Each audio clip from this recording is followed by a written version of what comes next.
Assalamualaikum warahmatullahi wabarakatuh. Selamat pagi Prof. Puji dan juga seluruh teman-teman kelas 2024D. Pada kesempatan kali ini kami dari kelompok 4 akan mempresentasikan tentang perumusan teori akuntansi dengan pendekatan regulatoris. Sebelumnya, izinkan kelompok kami untuk memperkenalkan diri. Yang pertama ada Ahmad Baihaqi dengan 3 digit NIM terakhir 020. Yang selanjutnya ada Felicia Artamelvia dengan 3 digit NIM terakhir 027.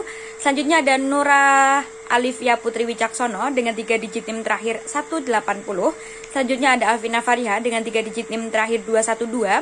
Dan yang terakhir ada Naila Putri Amanda dengan 3 digit NIM terakhir 320. Selanjutnya kita akan membahas tentang entitas-entitas yang berkepentingan dalam standar akuntansi.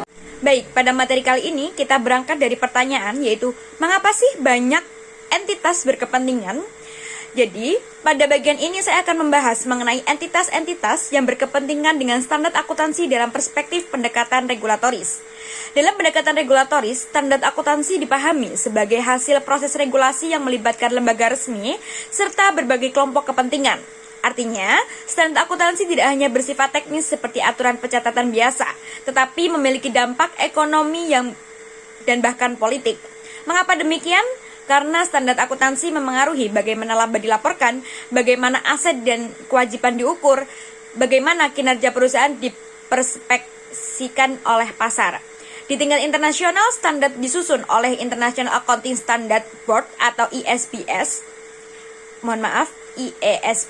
Sedangkan di Indonesia, standar akuntansi keuangan disusun oleh Ikatan Akuntan Indonesia atau IAI dan implementasinya diawasi oleh Otoritas Jasa Keuangan atau OJK.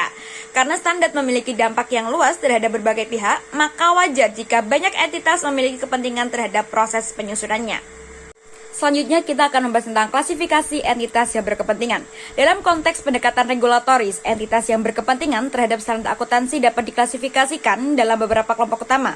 Kelompok tersebut meliputi pemerintah dan regulator, organisasi profesi akuntansi, perusahaan sebagai entitas pelapor, investor dan kreditor sebagai pengguna utama laporan keuangan, ada auditor, serta akademisi dan masyarakat. Masing-masing kelompok ini memiliki kepentingan yang berbeda, baik dari sisi ekonomi, profesional, maupun kepentingan publik. Yang pertama ada pemerintah dan regulator. Kita mulai dari pembahasan pemerintah dan regulator terlebih dahulu. Pemerintah berkepentingan terhadap standar akuntansi karena laporan keuangan menjadi dasar dalam pengawasan ekonomi dan pengambilan kebijakan publik.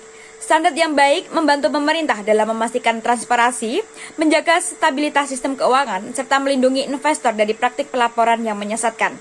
Secara lebih spesifik, pemerintah membutuhkan standar yang dapat digunakan untuk pengawasan perpajakan, mencegah manipulasi laporan keuangan, dan menjaga kepercayaan terhadap pasar modal. Selain itu, dalam pendekatan regulatoris, kepentingan publik menjadi alasan atau landasan utama dalam penyusunan standar. Selanjutnya adalah organisasi profesi akuntansi. Organisasi profesi memiliki peran sentral dalam perumusan standar sekaligus menjaga legitimasi profesi akuntan. Di Indonesia, IAI bertanggung jawab dalam menyusun dan mengembangkan standar akuntansi keuangan. Kepentingan organisasi profesi tidak hanya teknis tetapi juga strategis. Mereka berkepentingan menjaga kualitas praktik akuntansi, menyesuaikan standar nasional dengan perkembangan internasional seperti IFRS, serta mempertahankan regulasi dan kredibilitas profesi akuntan. Dengan demikian, standar akuntansi juga mencerminkan kualitas institusi profesi di satu negara. Kelompok berikutnya adalah perusahaan sebagai entitas pelapor. Perusahaan merupakan pihak yang secara langsung menerapkan standar akuntansi dalam laporan keuangannya. Oleh karena itu, setiap perubahan standar dapat mempengaruhi laba yang dilaporkan, struktur laporan keuangan, hingga perspektif investor. Perusahaan berkepentingan untuk mengendalikan biaya kepatuhan terhadap standar baru, menghindari volatilitas laba yang ekstrim, serta menjaga stabilitas dan citra perusahaan di pasar. Karena dampaknya signifikan, perusahaan sering memberikan tanggapan dalam proses penyusunan exposure draft standar. Selanjutnya adalah investor dan kreditor, merupakan penyedia sumber daya ekonomi bagi perusahaan, sehingga mereka juga sangat bergantung pada kualitas laporan keuangannya. Mereka membutuhkan standar akuntansi yang mampu menghasilkan informasi yang relevan untuk menilai resiko dan tingkat pengembalian, andal dan dapat dipercaya, serta dapat dibandingkan antar perusahaan dan antar periode. Kualitas standar akuntansi sangat mempengaruhi tingkat kepercayaan pasar dan efisiensi pasar modal. Selain itu, auditor juga memiliki kepentingan terhadap standar akuntansi karena standar menjadi dasar dalam melakukan pemeriksaan laporan keuangan. Standar yang jelas dan konsisten akan mempermudah proses audit serta mengurangi resiko perbedaan interpretasi. Sementara itu, akademisi berkontribusi melalui penelitian dan pengembangan teori yang menjadi dasar konseptual dalam menyusun standar. Peran akademisi penting agar standar tidak hanya praktis, tetapi juga memiliki landasan teoritis yang kuat. Selanjutnya adalah masyarakat dan kepentingan publik. Standar akuntansi tidak hanya berdampak pada perusahaan dan investor, tetapi juga pada masyarakat luas. Transparansi laporan keuangan berkontribusi pada stabilitas ekonomi nasional dan meningkatkan akuntabilitas sosial perusahaan. Dalam pendekatan regulatoris modern, perlindungan kepentingan publik menjadi tujuan utama regulasi. Oleh karena itu, penyusunan standar biasanya dilakukan secara terbuka dan melibatkan konsultasi publik. Selanjutnya, sebagai kesimpulan, entitas yang berkepentingan terhadap standar akuntansi meliputi pemerintah dan regulator, organisasi profesi, perusahaan, investor dan kreditor, auditor, akademisi, serta masyarakat yang luas.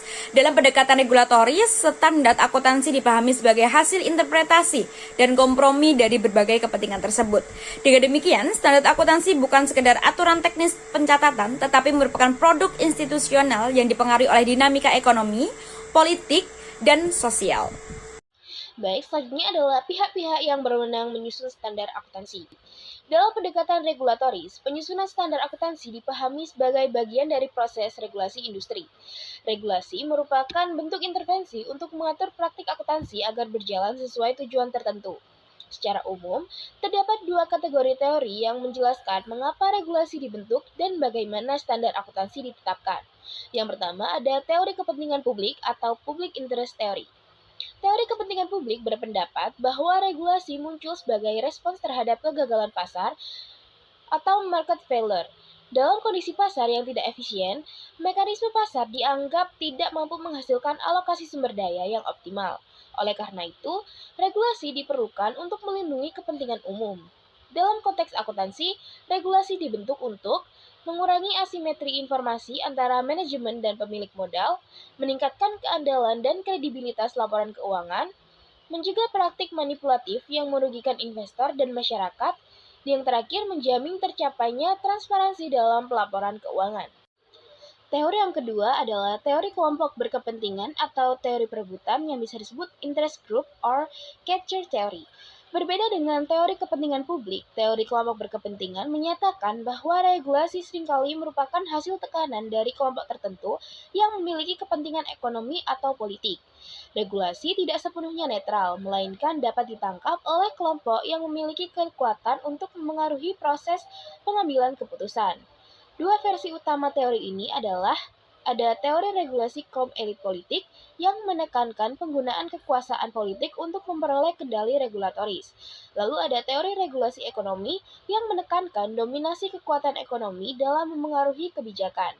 Dengan demikian, standar akuntansi tidak selalu netral, melainkan dapat mencerminkan kompromi kepentingan. Haruskah akuntansi diatur? Terdapat perdebatan mengenai apakah akuntansi perlu diatur melalui standar formal atau diserahkan pada mekanisme pasar. Yang pertama ada argumen pasar tidak diregulasi. Pendukung pasar bebas menggunakan teori keagenan dan berpendapat bahwa manajemen memiliki insentif untuk secara sukarela menyediakan laporan yang andal guna menjaga reputasi dan menarik investor. Karena itu, regulasi dianggap tidak selalu diperlukan. Yang kedua ada argumen pasar diregulasi. Sebaliknya, pendukung regulasi berargumen bahwa kegagalan pasar menuntut adanya campur tangan. Kegagalan tersebut dapat berupa keengganan perusahaan mengungkapkan informasi karena memiliki monopoli atas informasi tersebut, terjadinya kecurangan, dan informasi akuntansi sebagai barang publik yang cenderung kurang diproduksi secara optimal. Dalam kondisi ini, regulasi dipandang sebagai mekanisme untuk menjamin tersedianya informasi yang memadai, andal, dan dapat dibandingkan. Materi selanjutnya mengenai legitimasi proses penetapan standar. Legitimasi proses penetapan standar akuntansi berkaitan dengan kemampuannya menghasilkan sistem akuntansi yang optimal, yaitu sistem yang memberikan manfaat yang sama atau bahkan lebih besar dibandingkan alternatif lainnya bagi pengguna laporan keuangan. Perdebatan mengenai kemungkinan tercapainya sistem yang optimal melahirkan dua pandangan, yaitu prognosis pesimistik dan juga prognosis optimistik. Yang pertama yaitu ada prognosis pesimistik.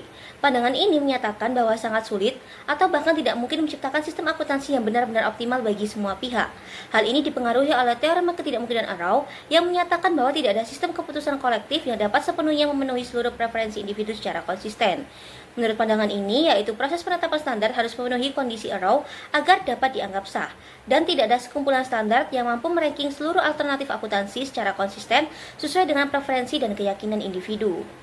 Prognosis pesimistik juga menekankan bahwa pemilihan alternatif laporan keuangan pada akhirnya melibatkan pertukaran kepentingan antar pihak, dan penyelesaiannya juga memerlukan pertimbangan nilai atau etika mengenai pihak mana yang lebih diprioritaskan. Pandangan yang kedua yaitu prognosis optimistik. Pandangan ini berpendapat bahwa meskipun sistem yang sepenuhnya optimal sulit dicapai, standar akuntansi yang lebih baik tetap dapat dirancang. Proses penetapan standar tetap memiliki legitimasi selama dilakukan secara rasional dan mempertimbangkan kebutuhan pengguna. Pandangan ini menekankan bahwa sistem optimal dapat dicapai apabila asumsi heterogenitas pengguna dan asumsi ketat dalam paradoks Arrow tidak diterapkan secara penuh dan dimungkinkan adanya standar akuntansi parsial, yaitu standar untuk satu atau beberapa masalah tertentu tanpa harus menyelesaikan seluruh persoalan akuntansi sekaligus. Baik, selanjutnya kita akan membahas mengenai standar akuntansi yang berlebihan. Perkembangan standar akuntansi dari waktu ke waktu bertujuan untuk meningkatkan kualitas laporan keuangan. Namun di sisi lain muncul fenomena yang disebut standar akuntansi yang berlebihan. Kondisi tersebut terjadi ketika standar yang ada dianggap terlalu banyak, terlalu rinci, dan terlalu kompleks sehingga justru menimbulkan masalah baru. Beberapa kondisi yang memicu terjadinya standar akuntansi yang berlebihan adalah yang pertama, jumlah standar yang terlalu banyak sehingga menyulitkan praktisi untuk memahami dan menerapkannya secara menyeluruh. Yang kedua, standar yang terlalu detail dan teknis sehingga membutuhkan waktu, biaya, dan sumber daya terlalu besar untuk mematuhinya. Nah, ketiga, kurangnya ketegasan dalam beberapa standar yang menyebabkan perbedaan interpretasi dan menyulitkan pemilihan metode akuntansi. Lalu yang terakhir yaitu standar bertujuan umum yang tidak mampu mengakomodasi perbedaan kebutuhan berbagai pihak. Selanjutnya yaitu terdapat perbedaan kebutuhan tersebut misalnya terjadi antara entitas publik dan entitas non-publik, laporan keuangan tahunan dan laporan intern, perusahaan besar dan perusahaan kecil, dan laporan yang telah diaudit dan yang belum diaudit. Standar akuntansi yang berlebihan biasanya ditandai dengan pengungkapan yang terlalu banyak dan metode pengukuran yang terlalu rumit. Hal tersebut membuat laporan keuangan menjadi lebih kompleks dan sulit dipahami oleh pengguna, sehingga tujuan penyajian informasi yang jelas dan relevan menjadi kurang optimal. Dampak standar akuntansi yang berlebihan. Terdapat 3 dampak standar akuntansi yang berlebihan. Yang pertama yaitu dampak terhadap akuntan. Akuntan bisa kehilangan fokus terhadap tujuan utama pelaporan keuangan karena terlalu sibuk memenuhi detail teknis standar. Banyaknya persyaratan, dokumentasi, dan pengungkapan dapat membuat perhatian teralihkan dari substansi ekonomi transaksi. Dalam audit, kondisi ini bahkan dapat meningkatkan resiko kegagalan audit karena auditor mungkin terlalu fokus pada kepatuhan formal terhadap standar dan mengabaikan aspek resiko yang lebih signifikan. Lalu yang kedua yaitu dampak terhadap nilai informasi. Informasi yang terlalu kompleks dapat mengurangi keterpahaman laporan keuangan. Pengguna laporan keuangan mungkin kesulitan menilai kondisi sebenarnya perusahaan karena terlalu banyak detail teknis yang relevan bagi mereka. Lalu yang terakhir yaitu dampak terhadap manajemen dan keputusan bisnis. Manajer terdorong membuat keputusan berdasarkan implikasi akuntansi, bukan berdasarkan pertimbangan ekonomi yang murni. Selain itu, perusahaan kecil sering merasa terbebani oleh standar yang sebenarnya dirancang untuk perusahaan besar atau entitas publik. Selanjutnya, terdapat solusi atas masalah standar akuntansi yang berlebihan. Berbagai pihak, termasuk komite khusus dari AECPA, telah mengusulkan beberapa pendekatan untuk mengatasi masalah ini. Yang pertama yaitu tetap mempertahankan kondisi yang ada tanpa melakukan perubahan terhadap standar yang berlaku saat ini. Yang kedua, mengubah konsep satu kumpulan GAP menjadi kumpulan kelompok GAP, yaitu memisahkan standar bagi perusahaan tertentu seperti perusahaan non-publik yang lebih kecil. Yang ketiga, melakukan penyederhanaan GAP agar lebih mudah diterapkan oleh seluruh perusahaan bisnis. Yang keempat, menyediakan perbedaan dalam mengungkapkan serta alternatif metode pengukuran sesuai dengan karakteristik entitas. Yang kelima, melakukan perubahan dalam standar CPA terkait pelaporan keuangan. Dan yang terakhir, menyediakan satu alternatif GAP yang dapat dipilih sebagai dasar dalam penyajian laporan keuangan. Selanjutnya, kita akan membahas mengenai pilihan dalam akuntansi. Dalam praktiknya, akuntansi memberikan beberapa alternatif metode pencatatan. Pilihan tersebut umumnya didorong oleh 3 motivasi utama. Yang pertama yaitu motivasi kontrak. Pilihan akuntansi dipengaruhi oleh kontrak yang didasarkan pada angka akuntansi, seperti laba bersih atau rasio keuangan. Hal ini berkaitan dengan perjanjian utang, kontrak kompensasi manajemen, dan bonus berbasis laba, sehingga manajemen dapat memilih metode tertentu untuk memenuhi ketentuan kontrak tersebut. Lalu yang kedua yaitu motivasi penetapan harga aktiva. Karena adanya asimetri informasi antara manajemen dan investor, kebijakan akuntansi dapat mempengaruhi persepsi pasar. Misalnya, metode yang meningkatkan laba dapat memberi sinyal positif dan berdampak pada harga saham. Lalu yang terakhir yaitu motivasi politik dan regulasi. Pilihan akuntansi juga digunakan untuk memengaruhi pihak eksternal, seperti otoritas pajak, regulator, kreditor, atau serikat buruh. Contohnya, perusahaan dapat menurunkan laba untuk mengurangi tekanan politik atau pengawasan regulator. Selanjutnya kita akan membahas tentang strategi penetapan standar bagi negara-negara berkembang. Dalam pendekatan regulator, teori akuntansi tidak hanya dibangun melalui pemikiran akademik, tetapi diwujudkan melalui regulasi yang ditetapkan oleh lembaga membuat standar. Artinya teori menjadi nyata ketika ditetapkan dalam bentuk standar resmi yang wajib digunakan. Menurut Balkouli, penetapan standar bukan sekedar persoalan teknis, tetapi juga melibatkan pertimbangan ekonomi, politik, dan sosial. Hal ini menjadi lebih kompleks di negara berkembang karena kondisi ekonomi, sistem hukum, dan struktur pasar modalnya berbeda dengan negara maju. Oleh karena itu, strategi penetapan standar di negara berkembang tidak dapat disamakan sepenuhnya dengan negara maju, disesuaikan dengan kondisi nasional. Selanjutnya, mengapa negara berkembang memerlukan strategi khusus dalam penetapan standar akuntansi? Negara berkembang memiliki karakteristik yang berbeda dengan negara maju. Yang pertama, pasar modalnya belum sepenuhnya efisien, sehingga kebutuhan informasi keuangan dan mekanisme pengawasannya belum sekuat negara maju.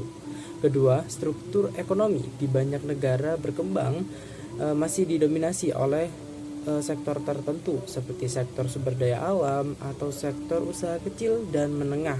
Kondisi ini mempengaruhi jenis informasi keuangan yang dibutuhkan. Yang ketiga, tingkat profesionalisme dan pendidikan akuntansi belum merata.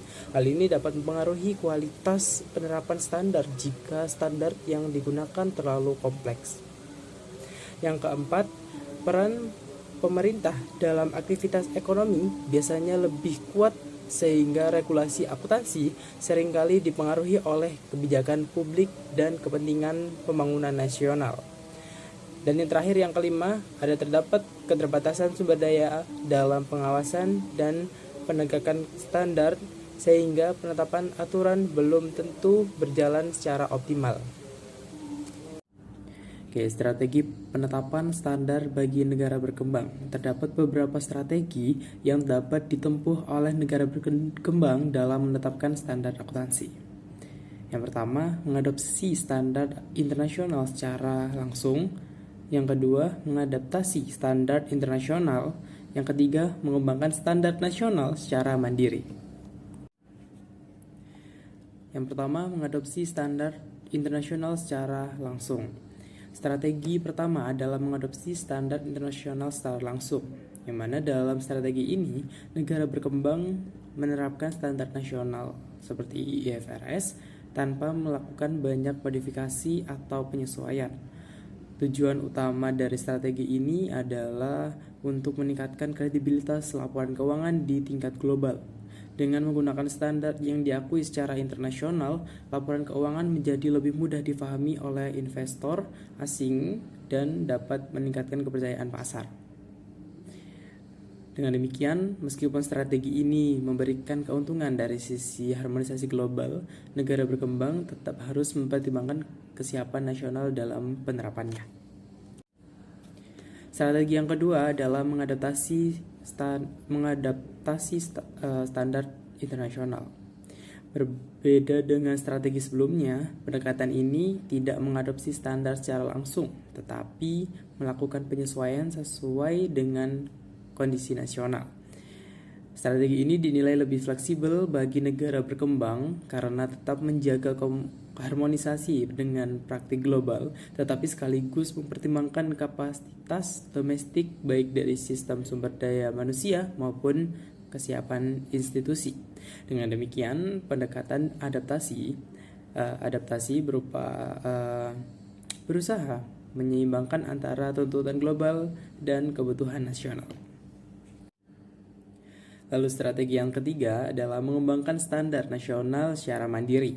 Dalam strategi ini, suatu negara menyusun dan menetapkan standar akuntansi sendiri yang sepenuhnya didasarkan pada kebutuhan serta karakteristik ekonomi nasional. Kelebihan dari strategi ini adalah standar yang dihasilkan lebih sesuai dengan kondisi domestik, baik dari segi struktur ekonomi, hukum, maupun praktik bisnis yang berlaku. Namun strategi ini juga memiliki kelemahan yang mana kurangnya harmonisasi dengan standar internasional dapat mengurangi keterbandingan laporan keuangan di tingkat global. Dengan demikian, meskipun strategi ini memberikan kemandirian dan relevansi lokal yang tinggi, negara tetap perlu mempertimbangkan dampak terhadap integrasi ekonomi global. Dalam pendekatan regulator, Bell-Cowley menekankan bahwa penetapan standar akuntansi tidak pernah bersifat netral. Setiap keputusan regulator selalu mengandung pertimbangan normatif, yaitu pertimbangan mengenai apa yang seharusnya dicapai oleh pelaporan keuangan. Bagi negara berkembang, terdapat beberapa hal penting yang harus dipertimbangkan. Yang pertama, apakah standar yang ditetapkan benar-benar meningkatkan kualitas informasi keuangan sehingga laporan menjadi lebih relevan, andal, dan dapat dibandingkan.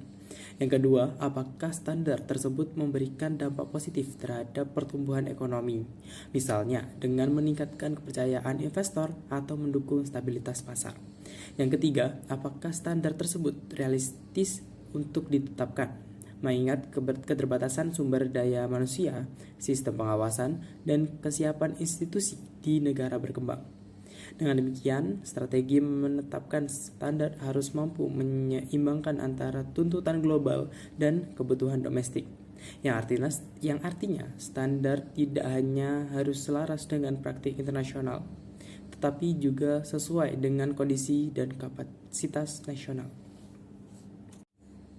Dengan demikian, strategi penetapan standar bagi negara berkembang dalam pendekatan regulator menunjukkan bahwa akuntansi tidak dapat dipandang sebagai sistem yang sepenuhnya universal, meskipun terdapat upaya harmonisasi global melalui standar internasional. Setiap negara tetap memiliki konteks ekonomi, sosial, dan politik yang berbeda-beda. Perbedaan kondisi tersebut menyebabkan strategi penetapan standar tidak bisa disamaratakan antara negara maju dan negara berkembang. Negara berkembang seharusnya mempertimbangkan tingkat kesiapan institusional, kualitas sumber daya manusia, struktur ekonomi, serta kebutuhan pembangunan nasional. Oleh karena itu, regulator memiliki peran strategis dalam menentukan pilihan kebijakan yang paling sesuai.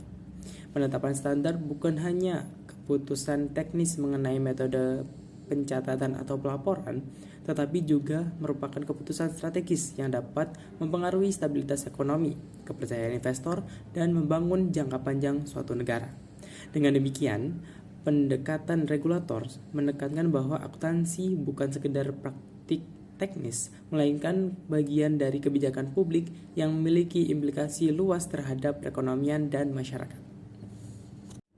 Sekian penjelasan tentang perumusan teori akuntansi pendekatan regulator. Wassalamualaikum warahmatullahi wabarakatuh.